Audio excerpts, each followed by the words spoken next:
Alam mo ba ang kwento ng isang ina na dinosaur? Sa gitna ng matinding lindol, ginawa niya ang pinakamatapang na desisyon. Ginamit niya ang kanyang sariling katawan bilang kalasag upang protektahan ang kanyang mga itlog. Nang humupa ang lindol at nawala ang alikabok, isang nakahihigpit sa dibdib na tanawin ang sumalubong. Ang ina, hindi na humihinga. Pero ang kanyang mga itlog, ligtas at walang gasgas.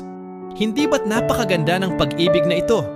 Handang ialay ang lahat, pati ang buhay, para lang masigurong may kinabukasan ang mga mahal sa buhay.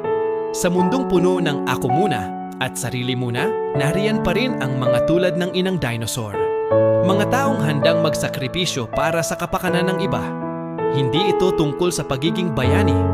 Ito'y tungkol sa dalisay na pagmamahal. Hindi lahat kaya unahin ang iba bago ang sarili.